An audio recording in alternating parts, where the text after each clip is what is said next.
Honorable Ministers, Excellencies, ladies and gentlemen. It is my great honor and privilege to speak at the second Indian conference in Sri Lanka today, and to be in the company of so many senior officials within and outside region. My special thanks go to the organizer of this conference, particularly Indian Foundation, for their kindness and generosity extended to our delegation. We also would like to express our sincere thanks to Sri Lanka government for their warm hospitality and excellent arrangement. This conference provides one of the finest opportunities for me to learn and to get to know about Indian Ocean region, IOR, one of the most complex regions in the world in human terms, with wide variety of different races, cultures, and religions.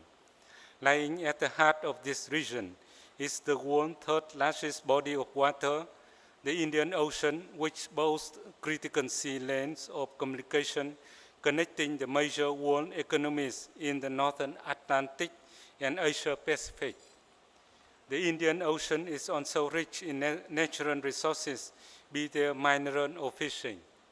Yet, this densely populated region is also vulnerable to a number of security challenges, ranging from traditional ones such as military conflicts and naval power rivalries to non-traditional ones, particularly natural resource disasters, maritime terrorism, and piracy. In this context, the theme of our conference this year, namely peace, progress, and prosperity, is especially fitting. Excellencies, ladies and gentlemen, peace, progress, and prosperity, those three powerful words represent an ardent aspiration of all nations and people and are mutually reinforcing. Peace is the foundation for progress and prosperity. Progress and prosperity, in turn, contribute to eliminating the root cause of instability and war, the antithesis of peace. Coming from the country suffering a lot from the wars, we value peace more than the most and fully perceive its significance to national development. In this regard, and given the time constraint, I would like to take this opportunity to focus and share my thought on peace. The word peace for us means much more than simple absence of war. Peace is endangered by not only the threat or use of force, but also by coercion and intimidation short of war and pursuit of claims not in conformity with international law, all of which can violate the territorial integrity and undermine political independence of states in violation of the UN Charter. Threats to peace in the 21st century is also include civil violence, transnational organized crimes, terrorism, poverty, infectious diseases, environmental degradation that each can lead to catastrophic consequences on the large scale. Furthermore, in a globalized and interdependent world, these threats are interconnected such that no country can confront all the challenges single-handedly. Cooperation is therefore called for, if not mandated. Through enhanced cooperation, we will not only be able to rise to own challenges, but also create interwoven interests that lessen the threats to peace and other extreme action in international relations. And if not, we would probably be overwhelmed by one crisis after another. It follows that we should be fully aware of the threats of peace of each and every region, learn from their successful lesson, in mitigating these challenges and work closely to create a condition for lasting peace in the world. We note with elation the tremendous efforts by countries within IOR and beyond in limiting the risk of serious military conflicts and other non-traditional security challenges, such as piracy. This has been achieved through negotiation instead of conflict, coordination instead of confrontation, and cooperation instead of competition. And we learned that this can be done through upholding the rule of law in international relations. After all, adherence to international law is foundation for peace.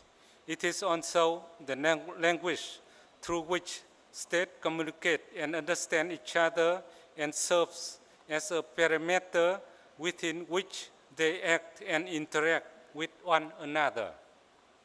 Ladies and gentlemen, as a coastal state of South China Sea that linked to Indian Ocean, Vietnam has benefited from and will make every contribution possible to peace, stability, and security in the IOR. And as a responsible member of the international community, Vietnam is, as enshrined in its constitution, committed to fully complying with and implementing in good faith all its international obligations in the interest of peace, mutual benefit, democracy, and social progress in the world.